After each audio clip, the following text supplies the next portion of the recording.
What's up, guys? So I keep having these inane conversations about martial arts with a potential client.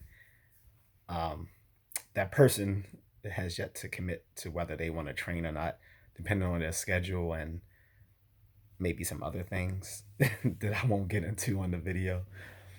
But something that recently cropped up was discussions about Brazilian Jiu Jitsu. She does BJJ sometimes. And, you know, she's pretty preoccupied with the notion of whether a martial art can be effective for self defense. Um, However, she's been hesitant to do anything where she can actually um, pressure test her skills, that is, you know, spar or compete. In any case, I had to I had to take a step back because I usually do offer a lot of compliments to Brazilian Jiu Jitsu. Um, but I had to be realistic with her. I was like, it's not self defense by itself. And she was like, well, why not? My coach or instructor or whatever says he did Muay Thai and that Brazilian Jiu Jitsu is better. I was like, they're not, that's, he's comparing two different things. I was like, whereas I'm pretty sure that he's competent enough to fight because he's had the experience in both. But to his students who only have the experience of Brazilian Jiu Jitsu, I don't think so. And because she was asking, I think it initially started with, do they have strikes? And I said no. And she was talking about how the instructor said how they do stuff like nullify strikes and stuff like that. I was like, that sounds all good in the gym, but how's that going to work on the street? Are you going to nullify Mike Tyson's punches? And Mike Tyson has the greatest quote from the fight when he fought Evander Holyfield. Um, Damn, it's been almost 2 decades since he fought Evander Holyfield, I think. But he said everyone has a plan until they're punched in the mouth, and that's correct. Like the Brazilian Jiu Jitsu is not always the best option. It's not the ultimate martial art, unlike what BJJ bros think. I was like, no one's gonna sit there and wait for you to put them in a half guard.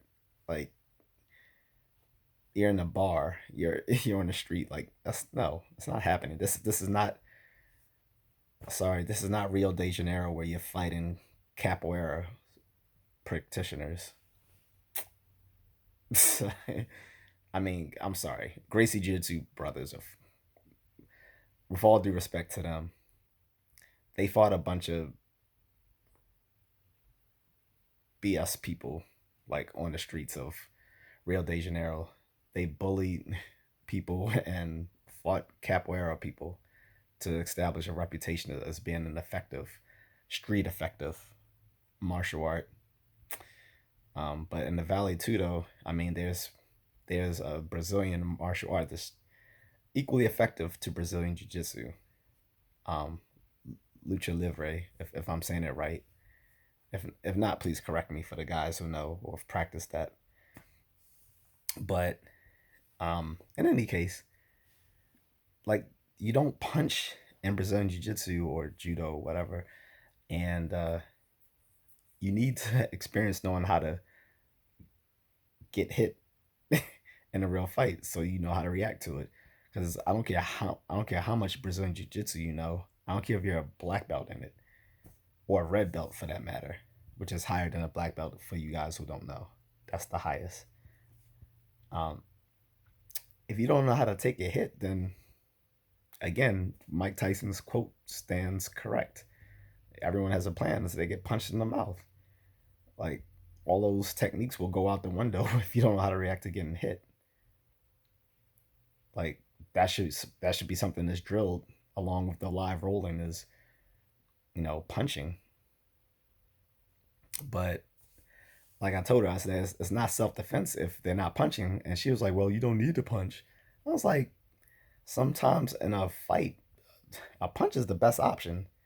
Like yeah, you can do all these other submission moves and stuff like that, but sometimes the punch is a good option.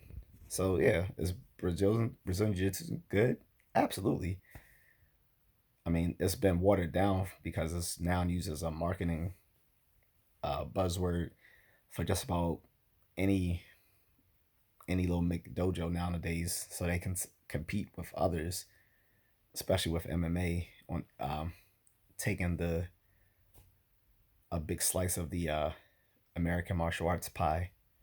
So now that a lot of the traditional martial arts schools will offer Muay Thai, kickboxing, or Brazilian Jiu Jitsu on the side to kind of pepper what they do to bring in newer students. But by itself, I'm sorry, it's not self defense. Like, if you're not learning how to basically punch people along with the grappling, it's an incomplete art, and it can leave you ill prepared for a realistic fighting situation. So I just want to say that the BJJ bros can come at me if they want, and if they want, they can spar me as well. I don't care. That would be great, actually. That would be fun for me. I like sparring and learning new stuff. I don't care if I get beaten. That's cool. I mean, in hard sparring, of course, but that would be cool. But no, Brazilian Jiu Jitsu is not self defense. I'm getting tired of people acting like it's some sort of ultimate martial art because of its reputation in the UFC. The UFC was made alongside with the Gracie Jiu Jitsu brothers as a tool to basically show off Brazilian Jiu Jitsu to the world. And in such, in the early UFC fights, it was BS. Like, the mats were clearly wrestling mats, so strikers were at a disadvantage on that. And then they would just change the rules whenever it disadvantaged their fighter, like Royce Gracie, like in those infamous fights with him and with he and Ken Shamrock. And like all of a sudden they would just change the rules mid fight. Like, it was crazy. But enough, because this is turning into a rant. But Brazilian Jiu Jitsu by itself is not self defense. It's great, but it needs to be partnered with something like boxing or kickboxing or something, just so a person can be an actual complete fighter if they have to actually rely on it outside of the gym. All right, but I'm just a contrarian.